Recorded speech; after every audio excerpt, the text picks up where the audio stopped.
habang mabigyan naman ang may 110 mga trabahador sa barangay.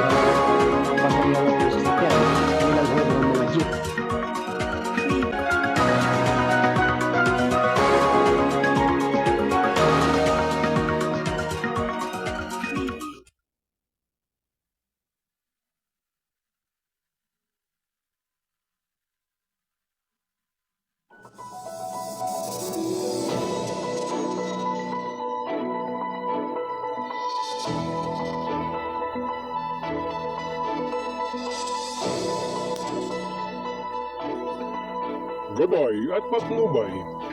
Palatuntunan ng bibigay inspirasyon, tatalakay sa iba-ibang pangyayari sa loob at labas ng ating bansa. Gagabay sa mga taong nangailangan ng patnubay sa kanilang mga suliranin sa buhay. At ngayon, narito ang inyong program host, ang Mindorinyong Midnight Boy, Kuyang Arnold Aceveda Namuko.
Ang oras ganap na alas 8:41 ng umaga.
Okay, alright. Isang mapagpalang umaga. Good morning, mga minamahal kong mga kababayan, mga kaibigan. Sa iba't ibang dako ng mundo, Luzon, Visayas at Mindanao. Kayo po ay nakikinig at nanonood dito sa KBS RMM News TV. Radyo na, dyaryo pa. Sa ating palatuntunang gabay at patnubay dito sa Kasado Broadcasting Service, ang responsabling mga mamamahayag, anuman ang lahi at lingwahe mo, basta't kayo ay Pilipino, ito ang boses mo. At syempre sa pangalan po ng ating station manager at siya rin po nating President, CEO, Kuyang Alan Valenzuela Bordeos. At syempre naman po mga minamahal kong mga kababayan, ito po ang inyong abang lingkod, ang kuya ng lahat, ang Mindorinyong Midnight Boy, bagamat hindi gaanong wagwapuhan. Sigurado namang ito'y inyong maaasahan. Ang inyong Kuyang Arnold Namuko. dito sa palatuntunang gabay at patnubay. Samahan po ninyo ako sa looban ng isang oras sa pagtatanghal ng ating palatuntunan.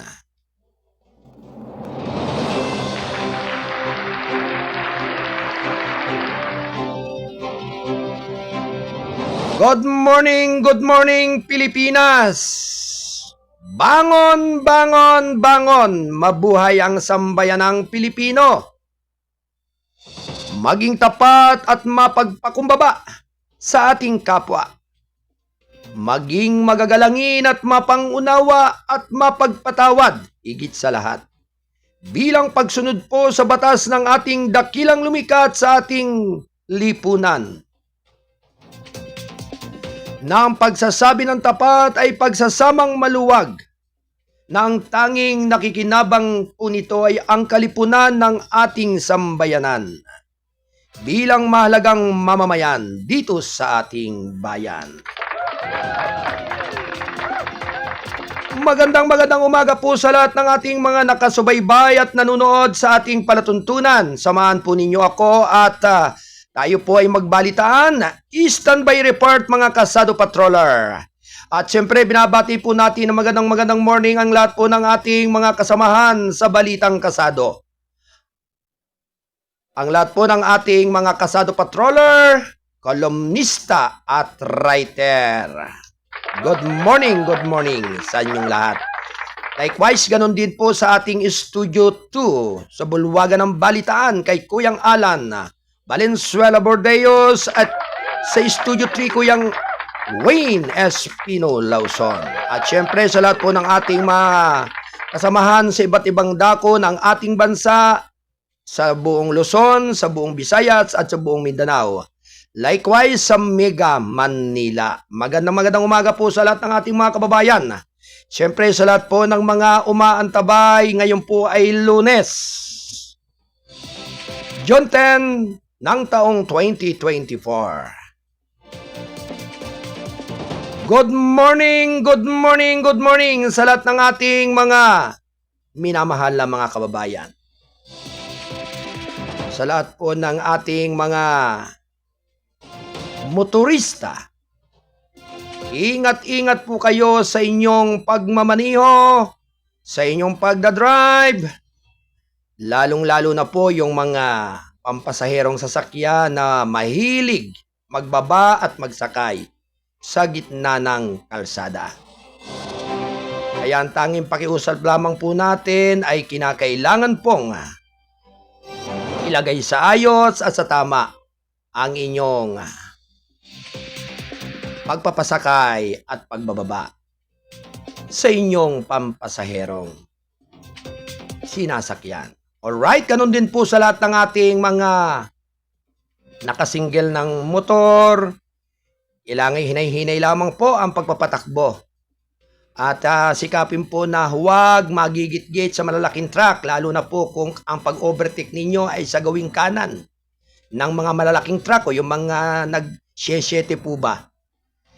Dahil sa karanasan po natin at sa marami nating mga nakakwintuhan ukol sa bagay na iyan, na ang pag-overtake po ng mga motor o single sa gawing kanan ng truck ay hindi po nakikitang gaano ng driver, hindi po gaano mapansin.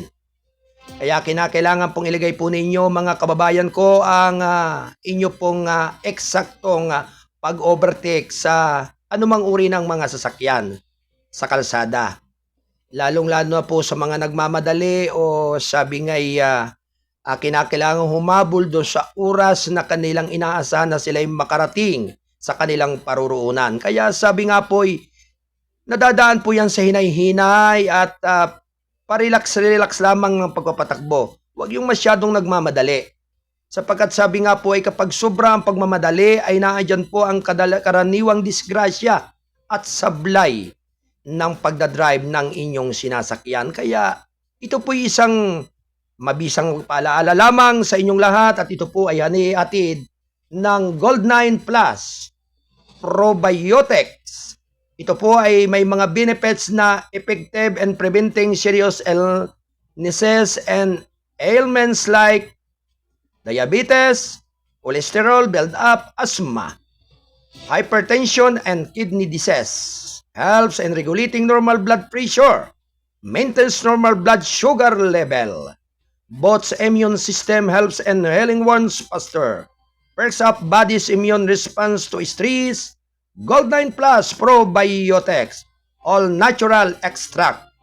Ito po ay may mga sangkap na stevia plant, ampalaya, serpentina, malunggay, asitaba, insulin plant, banaba, sambong, mangustin. Ito po ay sa pag-i-endorso ni Dr. Ariel T. Baira ng Gold9 Plus Probiotics. Good morning sa mga taga-insensitive potes. Magandang umaga po sa inyong lahat dyan sa inyong opisina. Magandang morning po. Isang mapagpalang araw ngayong araw ng Lunes. Kayo po ay nakikinig sa KBS RMM News TV. Radyo na, dyaryo pa. Ito po ay kasapi ng The United Multimedia International Press Corps. At ito po ay sa pagtataguyod po ng lahat ng pamilya ng Balitang Kasado. At syempre,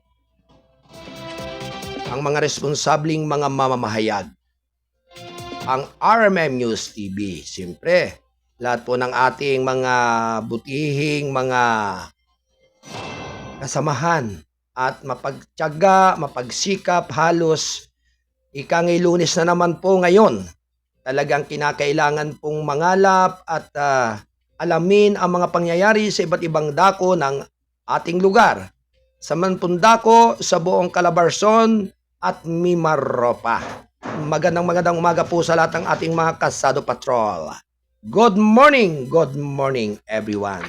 Announcing na po ang ating palatuntunan kung kaya't binabati po muna natin ng isang magandang umaga ang lahat po ng ating mga kapulisan sa iba't ibang area dito sa ating bansang Pilipinas. Partikular na po sa ating Regional Director ng Region 4A Calabarzon, si Brigadier General Police Kenneth Uhay Lucas. Sir, good morning. Likewise, sa ating Chief ng PIO ng R4A Calabarzon, Lieutenant Colonel Cheda del Gawiran. Good morning everyone. Siyempre sa ating pong butihin po dyan na Provincial Director ng Rizal na si Colonel Felipe B. Maragon. At kasama na rin po si Police Captain Marisol Taktakin, ang PIO Chief Office dyan sa lalawigan ng Rizal. Good morning everyone. At syempre sa lahat po ng mga kapulisan sa buong Mimaropa, magandang umaga po sa inyong lahat. Sa lahat po ng kapulisan dyan sa Metro Manila, magandang umaga po. Umagang kay ganda, isang mapagpalang araw po at naway ang kapayapaan palagi ay sumalahat ng ating mga kababayan. Siyempre, ang kailangan po'y pag-iingat sa kalusugan. Patuloy po ninyong pangalagaan ang inyong kaligtasan. Sapagkat sabi nga po yung minsang ipinagkaloob at ibinigay ng ating dakilang may kapal, ay kailangan po ninyong ito'y inyong pagyamanin at alagaan ang naaayon sa kaayusan at kabutihan. Alright, binabati po natin ang lahat po ng mga tribe o katutubong tribo sa iba't ibang dako ng ating bansa. Siyempre, partikular na po sa mga tribong mangyan dyan sa Oriental Mindoro at Occidental. Good morning po sa inyong lahat. Siyempre, ganun din po sa lahat ng mga katutubong ETA dito sa Timog, Katagalugan at sa lugar po rin ng Norte. Magandang umaga po sa lahat po ng ating mga katutubong lahi dito sa ating bansa. Likewise, siyempre po, good morning po sa mga taga Purok 16 Clan ng Bagong Pag-asa, Barangay Sinawal sa General Santos, Mindanao. Ito po ay sa pangunguna po ni Ate Vai Fredeline Samaldane. Good morning po sa lahat ng mga 16 Clan ng Katutubong Blaan. Magandang umaga po sa inyong lahat. Siyempre, sa lahat po ng ating mga kuyang at ating dyan, kay Divine Council, Chaplain Frederick Berry. Magandang umaga po, Kuyang Chaplain. Yan. At syempre, sa lahat din po ng ating mga minamahal po mga kababayan dyan, sa lugar po ng Kabikulan, yan. Sa lugar po ng Tarlac, ho, sa Pangasinan, ha. At syempre, kayo pong lahat ay talagang sabi ngay idinadalangin po natin sa pamamagitan ng ating palatuntunang gabay at patnubay na naway makamtan po ng bawat isa ang sabi ngay magandang nilalandas ukol sa bingae matanggap yung talagang magandang blessing at masaganang ani ng lahat ng ating mga itinatanim na mga halaman o tulad po ng mga gulay o mga iba't ibang uri ng mga prutas. Kaya sabi nga po dyan sa mga taga-norte, dyan sa lugar po ng Nueva Ecija, magandang umaga po sa inyong lahat dyan. At syempre po, talagang bagamat ang panahon po natin ay pasikdo-sikdo, ang minsan ay sobrang napakainit, pero madalas din po naman yung pag-ulanbon sa gawing hapon. Kaya talagang ikangay kinakailangan pong ingatan po ang mga ikangay kalusugan, lalo na po kung sabi ngay alam po ninyo na galing kayo sa matinding na kayo'y naarawan, kinakailangan po talaga ay sabi ngay may dala na po kayong pananggalang sa ulan kung sakalit biglang ulan.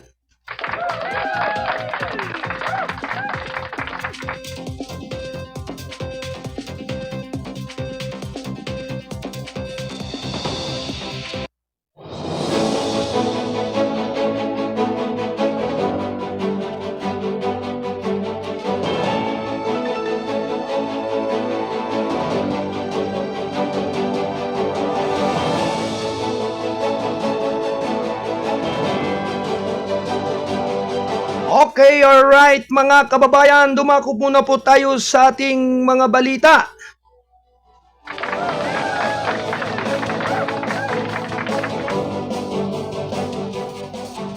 Mga armadong sasakyan pandagat ng China nagpatrolya sa karagatan sa paligid ng pinagagawang mga isla. Ikinagalit ng Japan. Round 1. Ready, go! Samantala mga kababayan, posibleng sasabog pang muli ang Bulkang Kanlaon ayon sa PhilBox. Round 1. Ready, go! Dalawang Pakistani laglag sa 235 milyong piso kita mine sa Baybas sa Maynila. Round 1. Ready, go! Samantala, hindi kailangan ng pagsangayon ng mga Tsino. Nangako na ipagpatuloy ang Ayungin resupply. Round 1. Ready, go! Samantala, mga kaibigan, Police Colonel, 2 iba pa, ikinulong sa karnaping. Round 1. Ready, go! Samantala mga kababayan, ayon sa PhilBox, patuloy na nagbubuga ng singaw ang Kanlaon ngunit walang pagsabog. Round 1. Ready, go! Senador nais managot sa Inpulik sa Porac Pugo raid. Round 1. Ready, go! Samantala mga kababayan, Marines species patay sa Sabina Sol ipinakita sa siyentipikong pag-aaral. Round 1. Ready, go! Antabayanan ng kabuwang balita, mga ilang sandali po lamang.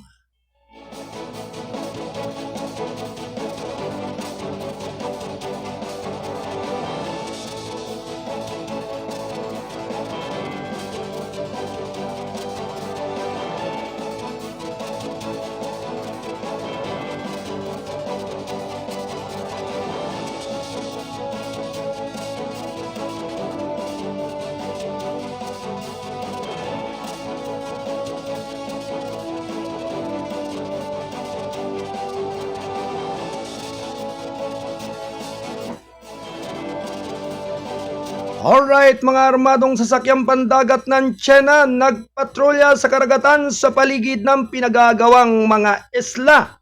Round 1. Ready, go! Nagbunsod ang Japan ng protesta laban sa Beijing noong Biyernes matapos pumasok sa karagatan ng 4 na armadong Chinese Coast Guard vessels na itinuring ng Tokyo na teritoryo nito. Ayon sa pamahalaan ng Japan, ito ang unang pagkakataon na pumasok sa territorial waters nito sa East China Sea ang 4 na Chinese vessels na may dalang tela, mga kanyon na nakapalibot sa pinagtatalunan ng mga isla na tinatawag ng Tokyo na Senkaku at Beijing na tinatawag na Diaoyu. Wala ako sa posisyon na sabihin kung ano ang intensyon ng panig Chino, ngunit ang pangimasok ng mga sasakyang dagat na kabilang sa Coast Guard ng China sa teritoryo ay isang paglabag sa international na batas, sinabi ni Chief Cabinet Secretary Yoshimasa Hayashi na isang press conference ayon sa Coast Guard ng China. Nagpatrolya sila sa karagatan na may mga sasakyang daladala ang mga armas. Sinabi nito na ang pagpapatrolya nito ay isang routine action upang palagaan ang soberenya, seguridad at karapatang pandagat at isang kinakailangang hakbang para sa kapayapaan at katatagan, ngayon din upang kontrahin ang kamakailang negatibong hakbang ng Japan. Pinapayuhan namin ang panig ng Hapon na maging maingat sa mga salita at kilos na pagnilayan ang sarili at itigil ang mga provokasyon, sabi ng Coast Guard ng China, at idinagdag sa paiigtingin nito ang tinatawag nitong mga pagsisikap sa pagpapatupad ng batas. Ang Tokyo ay nagbitiw ng isang malakas na protesta sa pamagitan ng diplomatikong channels na tumatawag para sa isang mabilis na exit mula sa lugar, sinabi ni Hayashi. Ang 4 na sasakyang pandagat ay nanatili sa lugar ng higit na 1 oras at kumilos pagkaraan ng tanghalian niya. Ang panghihimasok na sa ating teritorial na tubig ay lubang nakakalungkot at hindi maaaring pahintulutan. Patuloy nating gagawin ang lahat upang maging mapagmatsyag at subaybayan ang lugar na nakapalibot sa Senkaku Islands na may pakiramdam ng kagyat na pagkilos sabang nakikipag-ugnayan ng mahinahon at determinado sa China, sabi ni Hayashi. Paulit-ulit na nagharap ang dalawang bansa sa paligid ng mga isla na walang tiran na pinangangasiwaan ng mga Hapones. Lumala rin ang run-in ng China sa hukbong dagat ng Pilipinas sa mga pinag-aagawang lugar sa South China Sea. Round 1. Ready, Alas go! 9:02 ng umaga, ito ay atid ng PBS RMM News TV, Radyo na Dyaryo pa. Ito ay kasapi ng The United Multimedia International Press Corps. At ito ay sa pagtataguyod ng Gold9 Plus Probiotic na may mga sangkap na Stevia Plan, Ampalaya, Serpentina Malunggay, Acetaba, Insulin Plan, Banaba, Sambong Mangustin. Ito ay sa pag-i-endorso ni Dr. Ariel T. Bayra ng Gold9 Plus Probiotics.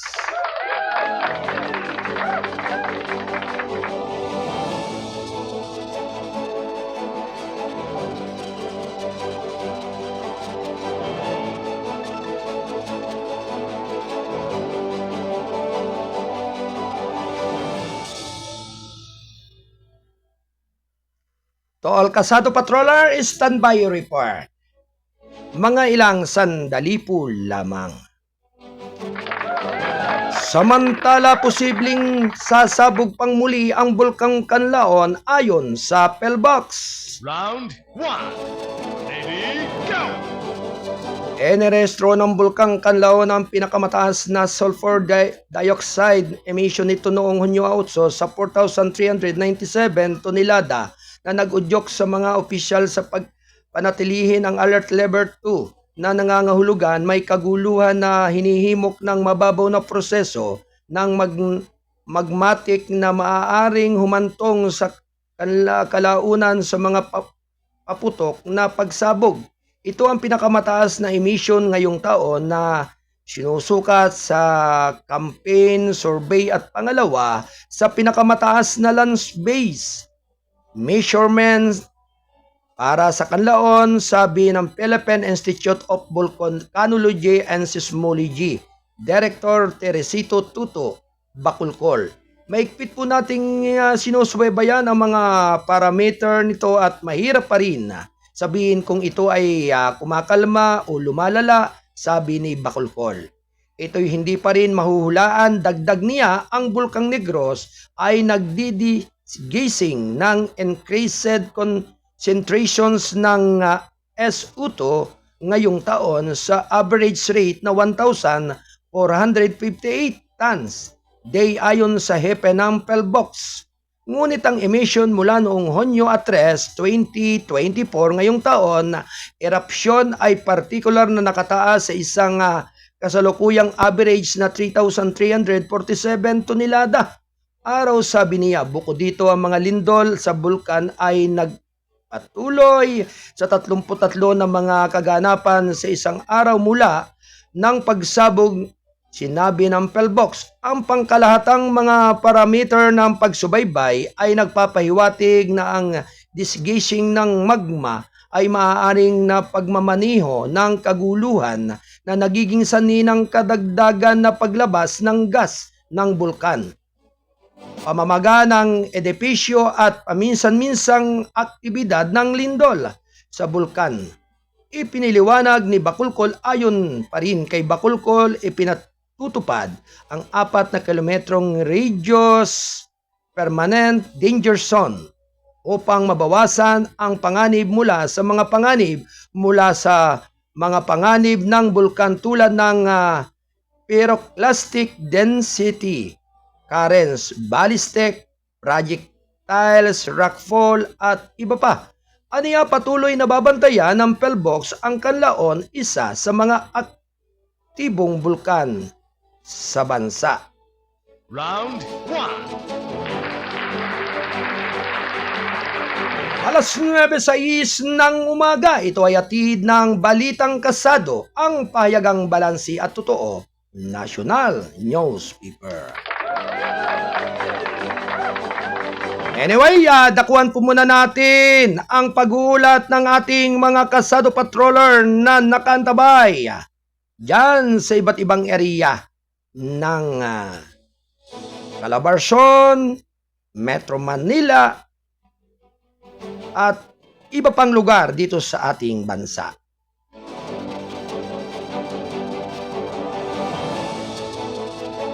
Ang oras ganap na alas 9:07 ng umaga. Ito ay atid ng KBS, RMM News TV, radyo na, dyaryo pa. Siyempre, ito ay sa pagtataguyod ng Gold9 Plus Probiotics. Ito ay sa pag-endorso ni Dr. Ariel T. Bayra ng Gold9 Plus Probiotics.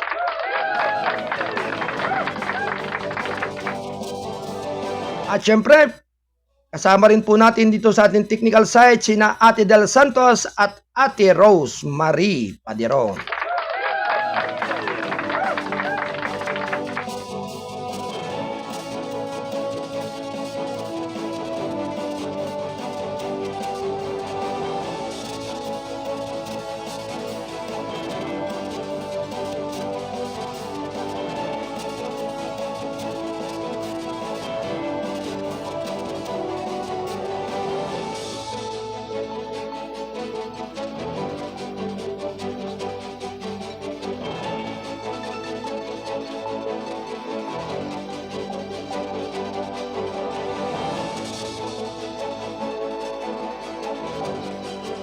Alright, binabati po natin ng magandang morning yung ating mga brother and sister, mga kuyang at ating dyan sa lugar po ng lalawigan ng Oriental Mindoro at Batangas.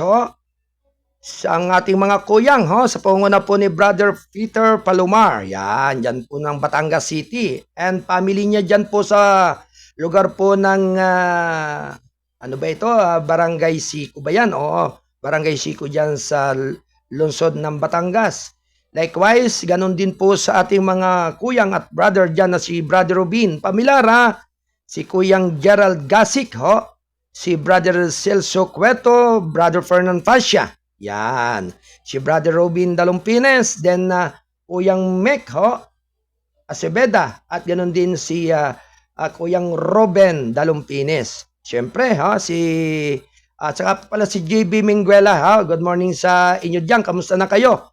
At siyempre kay Ate Analisa Gasik, yan. Magandang umaga sa lahat ng mga Mindoreño diyan.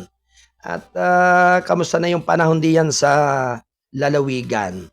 Alright, medyo hindi ba makontak? Okay, sige. Okay, tuloy-tuloy lamang po ang ating balitaan.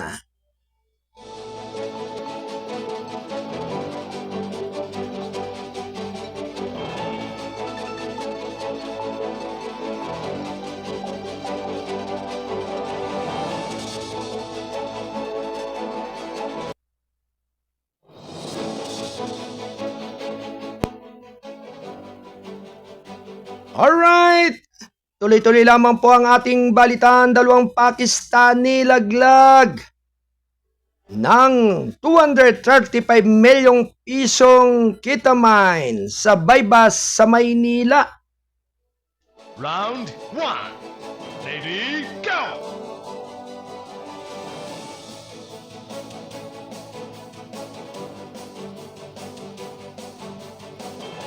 Nakumpiska ng mga operatiba ng Philippine National Police Drug Enforcement Group ang 235 milyong halaga ng ketamine mula sa dalawang Pakistani nationals sa Baybas sa Maynila nitong Huwebes ng gabi. Sa ulat na nakuha nitong linggo, kinilala ni PD Chief Brigadier General Eliasar Mata ang mga suspek na sina Sahid Repug Pasya at 59 na anyos na si Akram Muhammad Fahim na naaresto sa operasyon sa kahabaan ng Rojas Boulevard Service Road, Barangay 699 sa Malati District. Nakumpiska sa operasyon ang 47 kilogram na ketamine by bus money at dalawang sports utility vehicles, ketamine at isang mapanganib na gamot na inuri bilang isang hallucinogenic. Ito ay madalas na ginagamit bilang isang petsa, panggagahasa, gamot bilang maaari itong mag-date. Hindi kaya at maging sanhi ng pananandali ang pagkawala ng memorya. Ang operasyon ay nagmula sa intelligence information mula sa isang tipster na pagkatapos ay pinatunayan ng mga otoridad ng pulisya sa pamagitan ng malawakang casing surveillance at test buys. Nasa konstudiya ngayon ng FIDIG ang mga suspek para sa dokumentasyon at tamang disposisyon habang ang kontrabando ay ipinadala sa PNP Forensic Group sa Kamkrami, Quezon City para sa masusing forensic at laboratory examination. Sasampahan sila ng kasong paglabag sa Republic Act 9165 o ang Comprehensive Dangerous Drug Act of 2000. Ang operasyong ito ay isang patunay na pagiging epektibo ng aming mga pagsisikap sa pagkikipagtulungan at ang aming determinasyon upang matiyak ang kaligtasan at kagalingan ng aming mga komunidad, sabi ni Mata. Round 1. Mapanganib pala itong nakumpiskang gamot na ito o drugs na ito. Ito pala ay hallucinogenic. Maaari palang ito ay makapagpawala ng memorya sa isang tao para lamang sabi ngay makipagtalik o makipag-sex. Wow, talaga grabe na itong nangyayaring ito. Kaya talaga sa lalo-lalo na po sa mga kabataan, doon po sa mga mahilig sumuway sa mga itinatagubili ng mga magulang. Kaya kayo ha, ingat-ingat kayo. Talagang ganito pala kasidihin na. Ang ikang mapanganib na drogang ito. Kaya sabi nga kahit anuman tino ng ikang pag-iisip kapag nasa impluensya pala niyan ay talaga nakakapagpapawala ng ikang matuwid na memorya. Kung hindi, sabi nga talagang mawawala ka sa wisyo. Gayon pala yun. Alright?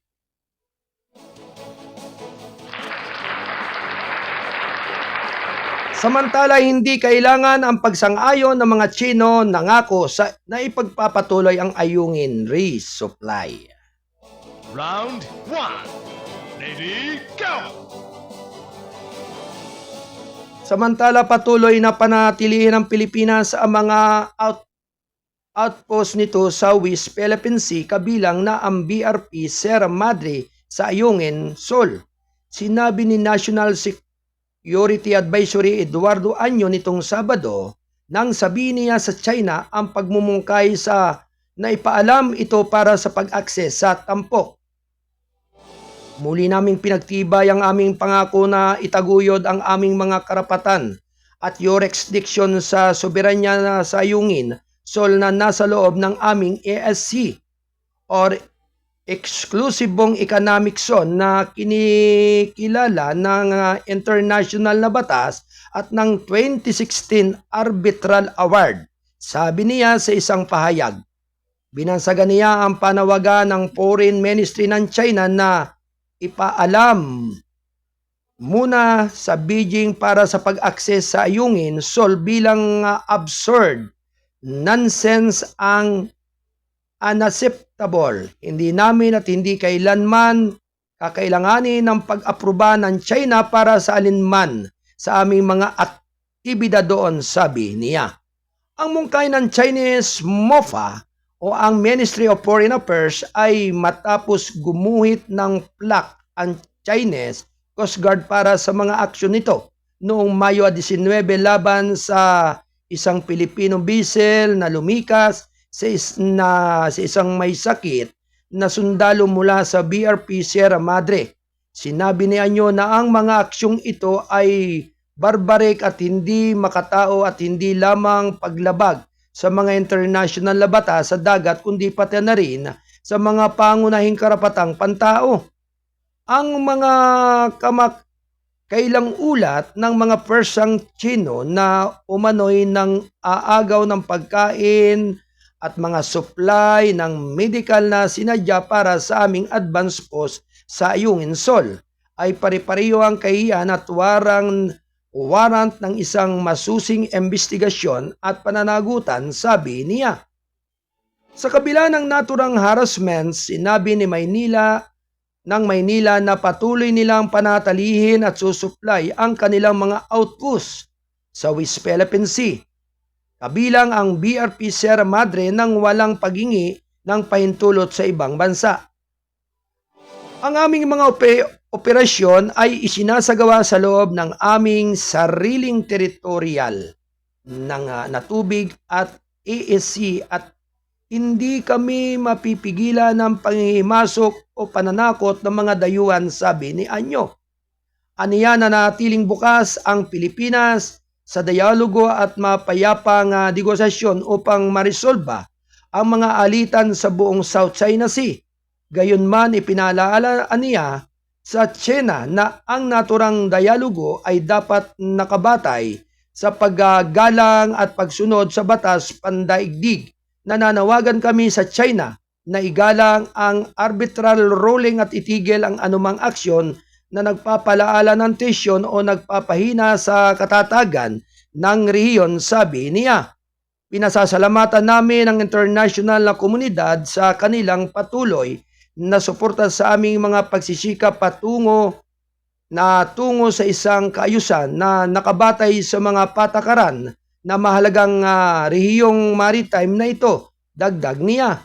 Sa iwalay na po sa sinabi ni Philippine Coast Guard, spokesperson for the West Philippine Sea Commodore J. Tarilla na dapat tandaan ng China, ang Ayungin, Sol ay matatagpuan humigit kumulang 105 nautical miles ang layo mula sa pinakamalapit na baybayin ng Palawan.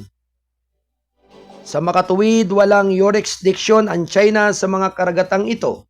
Ang kamakailang insidente ay kinasangkutan ng pagharang sa isang medical na paglikas ay nagtatampok ng mga hindi makataong aksyon ng pamalaang Tsino habang ipinapakita nila ang isang pagwawalang bahala sa kaligtasan at pagpapanatili ng buhay. Aniya. Alas 9:19 ng umaga, ito ay hatid ng KBS RMN News TV. Radyo na, dyaryo pa. Ito ay sa pagtataguyod ng Gold9 Plus Probiotics. Ito ay sa pag-iendorsyo ni Dr. Ariel T. Bayra. Samantala, Police Colonel, 2 iba pa ay kinulong sa karnaping. Round 1. Ready, go!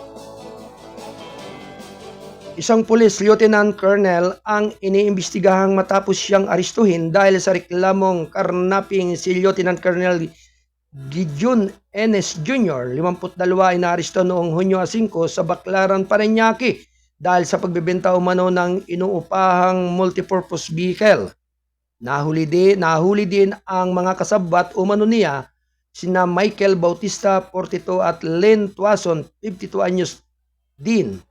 Inaresto sila ng mga ahente ng Philippine National Police Highway Patrol Group kasunod ng reklamong isinampa ng babaeng may-ari ng inuupahang MPV.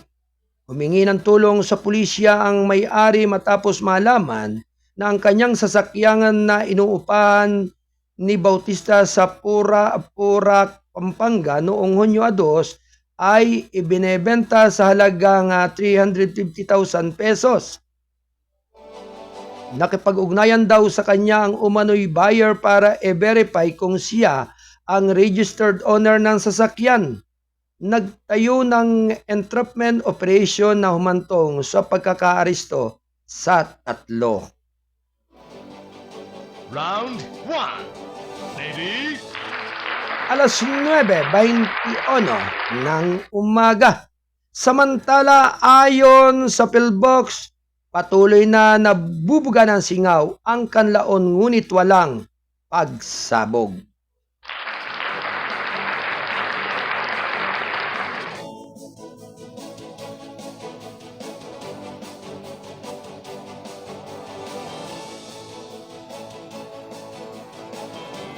Samantala, patuloy na naglalabas ng steam at sulfur dioxide ang Mount Kanlaon dahil sa nagdidisgising pa rin ang bulkan 4 na araw matapos itong sumabog ayon sa isang opisyal ng Philippine Institute of Volcanology and Seismology.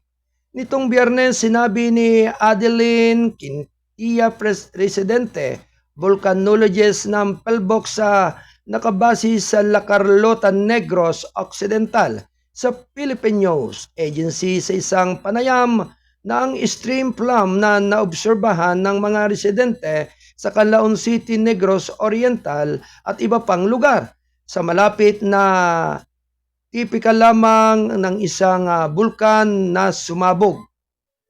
Naobserbahan namin ang isang patuloy na digising ng bulkan mula noong pagsabog at ang puting balahibo ng usok, singaw at sulfur dioxide ay maaaring mapahusay ng ulan, sabi niya. Ang disgising ay isang proseso ng pagpapalabas ng presyon mula sa magma sa loob ng bulkan. Gayunman, napansin niya na walang bago o sariwang pagbabago na nagsasabing ang naobserbahan ay kapareho lamang ng pagsabog noong Lunes. Noong Huwebes, umabot sa 2,000 metro ang taas ng balahibo. Sa panahon ng pagsubaybay ng Biyernes, ang balahibo ay bumaba sa ilang mga metro ng 1,000 at halos hindi makita dahil sa takip ng ulap. Ipinaliwanag ni Quintia. Alert Level 2 pa rin ayon sa advisory ng PhilBox. Samantala, inalis na ng Canlaon City ang work suspension order sa mga tanggapan ng gobyerno at pribado. hindi bababa sa 81 pamilya o 262 individual ang nagsikupkop sa mga evacuation center kung saan may mga food pack, hygiene kit, kitchen kit, sleeping kit at face mask ayon sa opisyal ng social media page ng Canlaon City. Alas 9:24 ng umaga. Ito ay hatid ng Kasado Broadcasting Service ng RMM News TV. Radyo na, dyaryo pa. Ito ay sa pagtataguyod ng Gold9 Plus Probiotic. Ito ay sa pag-endorso ni Dr. Ariel T. Bayra ng Gold9 Plus Probiotics. Samantala, Senador nais na managot sa NPULIC sa Purak-Pugo Raid. Round 1. Ready, go! Sinabi ni Senate Deputy Minority Leader Risa Hontiveros nitong Biyernes na determinado ang kanyang panel na tingnan ang posibleng paglabas ng impormasyon sa pagsakay kamakailan ng isang Philippine offshore gaming operator or Pugo Hub sa Porac, Pampanga. Ginawa ni Hontiveros ang katiyakan matapos makarating sa kanyang tanggapan ang balitang sayang na nakatakas ang hindi pa natukoy na bilang ng mga Chinese nationals. Bago pa man makarating ang Presidential Anti-Organized Crime Commission or PAOC sa Pugo site, makakapasok tayo sa ilalim kung sino ang mananagot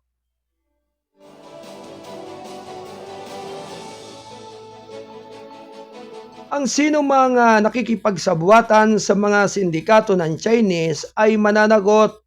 Siguraduhin ang ating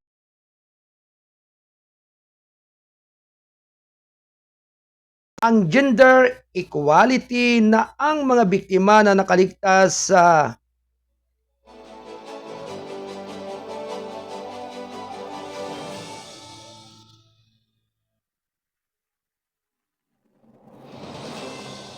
gender equality na ang mga biktima na nakaligtas sa pang-aabuso at pagsasamantala ay makakamit ang katarungan na nararapat sa kanila. Nauna na, sinabi ni PAOC spokesperson Dr. Winston Casio na ang raid noong Merkules ay humantong sa pag-aristo sa lamang 158 Chinese, Vietnamese at Malaysian nationals. Samantalang inaasahan nilang nadakip ang mahigit 1,000. Sinabi niya impormasyon sa operasyon ay maaaring na-leak ayon kay Senador Sherwin Gatchalian. Hinala niya na maaaring may mga tao na ang mga sindikato ng China sa loob ng sistema ng korte sa bansa. Ang panig. Sa panig naman ng Korte Suprema, tiniyak nito na iimbestigahan nila ang mga aligasyon na maaaring may impluwensya sa hudikatura ang ilang individual sa likod ng Pugo Hubs.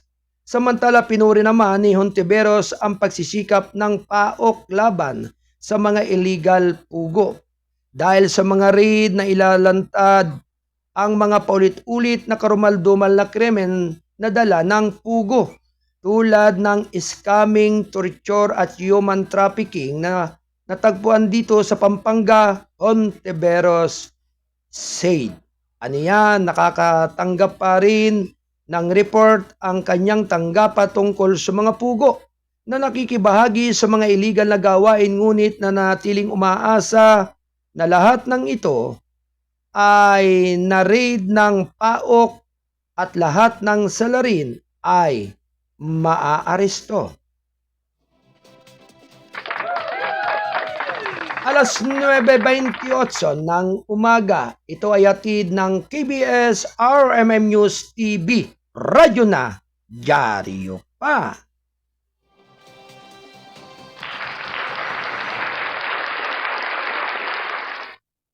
Good morning kay RM Beron. Good morning po, Founder. Salamat. RM Beron. Maraming salamat sa iyong pagbati.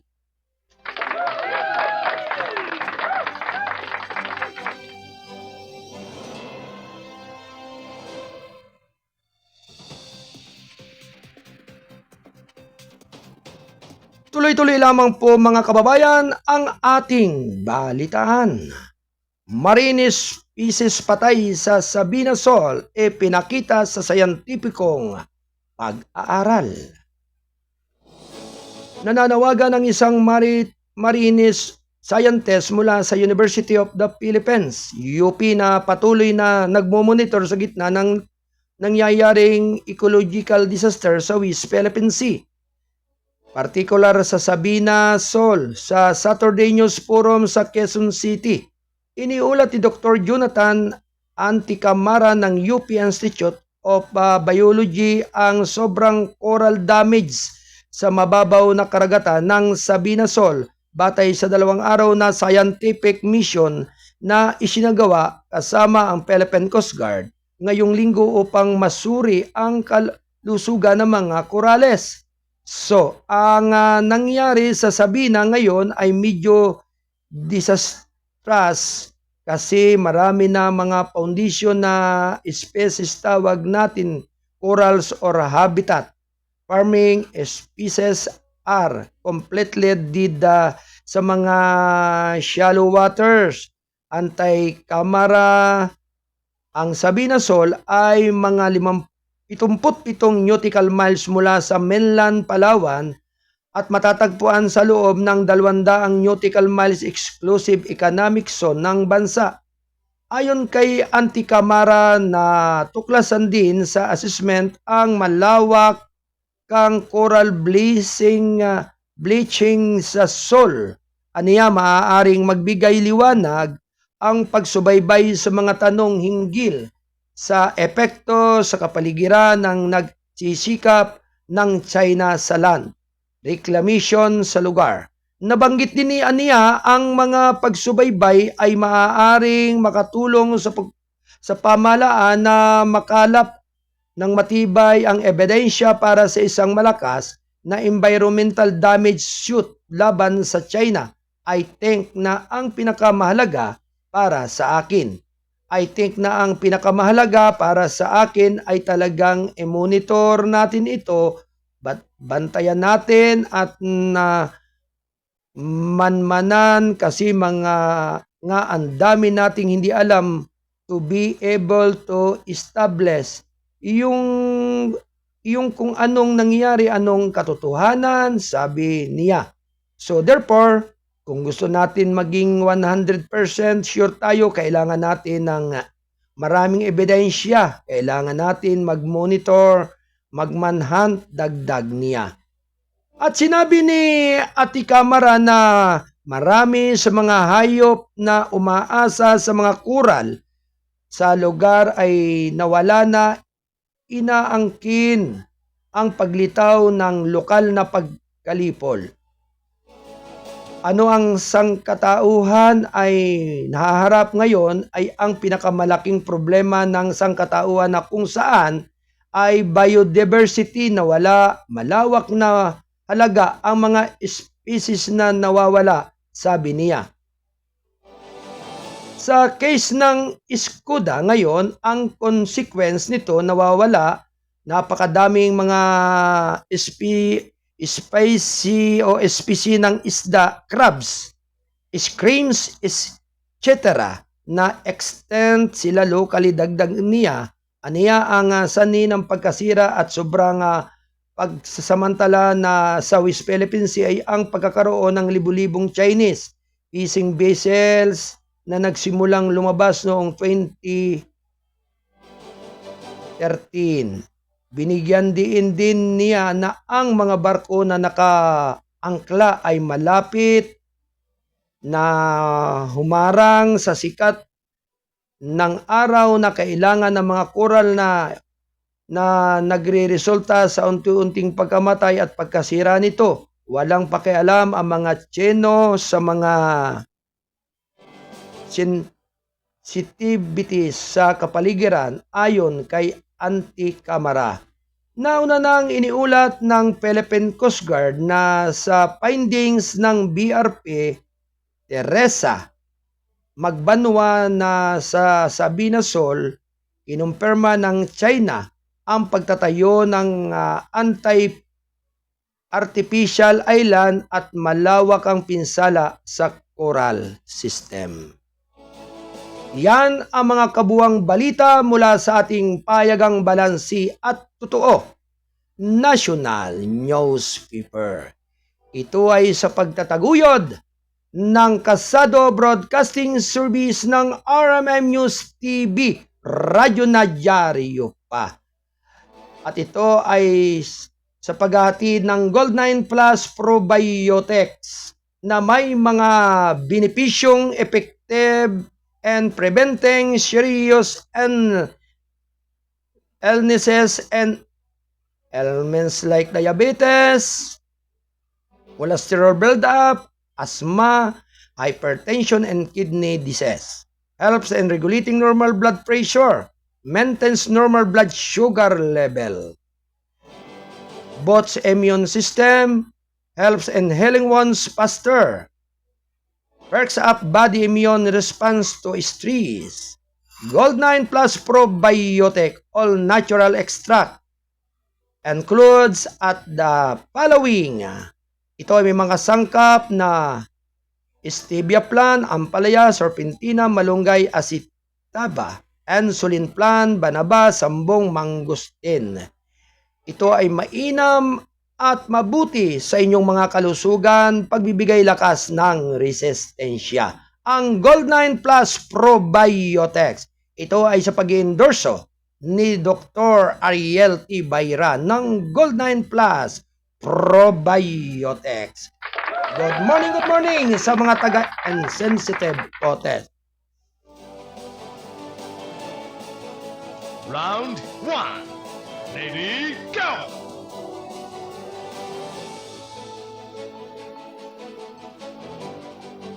Alright. Binabati po natin ng magandang morning si Ate Princess Sunshine Amera Magdangal ng Escapay President, CEO Vision Keeper of Watchman Initiative Affairs and Humanitarian Law. Likewise din kay Ate Princess Omaira Sulaiman Omar. Yan. Sa ating 333 Kasado Patrol, Ate Fredeline Samaldani. At syempre sa ating Kasado Patrol 13, Kuyang Chaplain Berry ng Wasman Initiative Affairs, Divine Council, and Customary Humanitarian Law. At syempre, sa lahat po ng ating mga kusundoluhan sa iba't ibang dako ng ating bansa. Good morning kay General Romeo Browner Jr. Good morning, sir. Ang Chief of Staff ng Armed Forces of the Philippines. Siyempre, ganun din kay Major General Roberto Escapulong, ang Commander ng 2nd Infantry Division ng Jungle Fighter ng Philippine Army. Good morning, sir, at mapagpalang umaga sa inyong lahat diyan. At siyempre, sa lahat po ng ating mga magigiting na mga kasundaluhan dito sa ating Republika ng Pilipinas. Sa buong hukbo ng Armed Forces of the Philippines, naway ang kapayapaan at kaayusan ng ating West Philippine Sea ay patuloy na mapangalagaan ng ating mga Philippine Coast Guard at Philippine Navy. At ganoon din ang buong miyembro at buong person ng Armed Forces of the Philippines. Kaya siyempre, saludo po ang ating palatuntunan ng gabay at patnubay sa ating mga dakilang bayani ng ating bansa, sa ating mga kasundaluhan at kapulisan. At siyempre, binabati na rin po natin ng magandang umaga si Kuyang Cap Edward Pante ng Munting Hiling. Magandang umaga sa buong team ni Cap Edward Pante ng Bayan ng Taytay, Rizal. At syempre, ganun din po ang pagbati po natin ng magandang umaga po sa samahan ng Jores Homeowners Association dyan sa barangay Pantok, Binangonan, Rizal. Yan, magandang umaga po sa pangunguna po ni Kuyang Jose Rizares. Ayan, si Kuyang Joseph Ditablan, ha? Si Kuyang Nick Cabalginto. Yan, si Ading Namuko. Yan. Ganon din po si Kuyang Julio Agaton, ha? At si Ate Ana Agaton. Yan po ay yung mag-asawa. Yan. Magandang umaga po sa inyong lahat. Kay Kuyang Jason Almanon at kay Kuyang Sam Celian. Yan po yung hepe at chief ng sa atin po sa Jores Homeowners Association dyan sa Binangonan, Rizal. Siyempre, ganun din po ay binabati rin po natin ng magandang morning ang lahat ng buong residente po ng Jores Hoa. Diyan nga po sa Sitio Bukal. Magandang umaga po sa inyong lahat.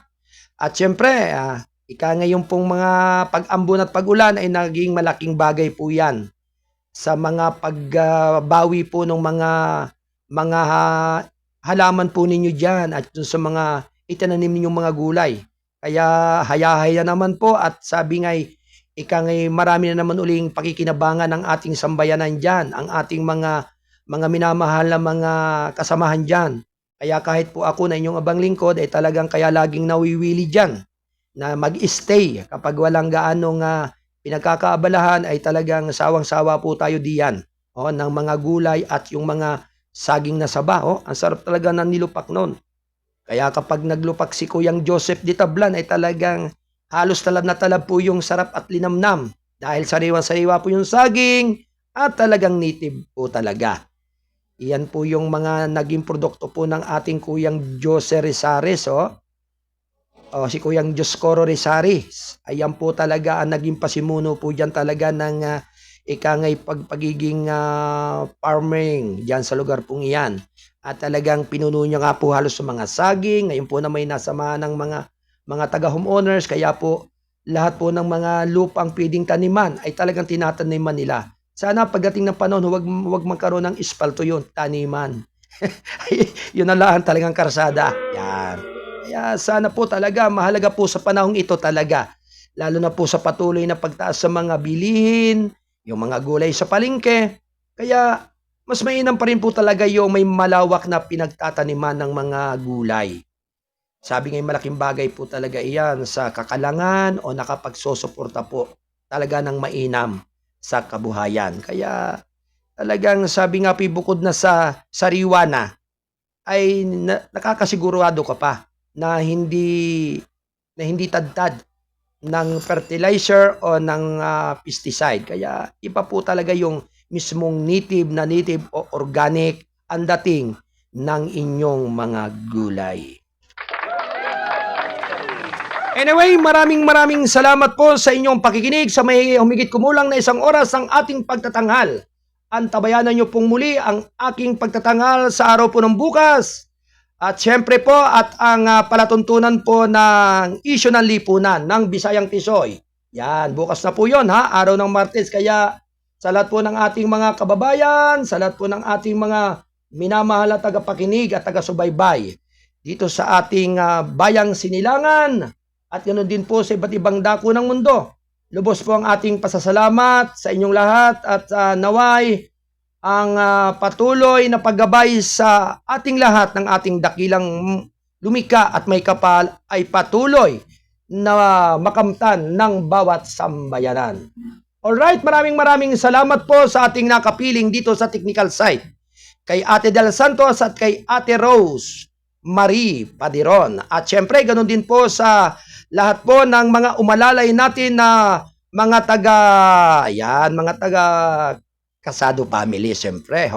Kaya sabi nga po, sa araw po ng bukas ay tatanggapin po nating lahat ang mga report ng ating mga Kasado Patroller. Siyempre ngayon po ay 1 oras lamang po tayong nag-program, kaya lubos po ang ating pasasalamat. Mulit-muli, magandang umaga po sa inyong lahat.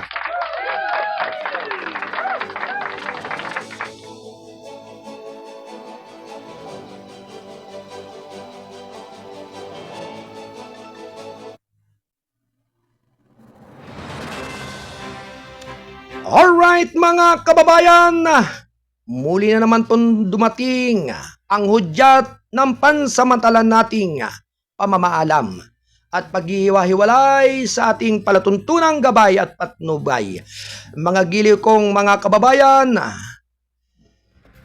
ako po ay patuloy na nagpapasalamat sa inyong pagtangkilik at pagsubaybay sa ating palatuntunang gabay at patnubay sa mahigit kumulang na 1 oras ng ating pagtatanghal. Dito sa Kasado Broadcasting Service, RMM News TV, ang responsabling mga mamamahayag. At siyempre sa pangalan po ng ating station manager, si Kuyang Alan Valenzuela Bordeos, at siya rin nating President, CEO, Publisher. Ako po na inyong abang lingkod, ang inyong Kuyang Arnold. Ang Mindoro ninyong Midnight Boy ay pansamantala pong nagpapaalam at muling magbabalik sa araw ng bukas. Yan. Sa ganap na 8 po ng umaga.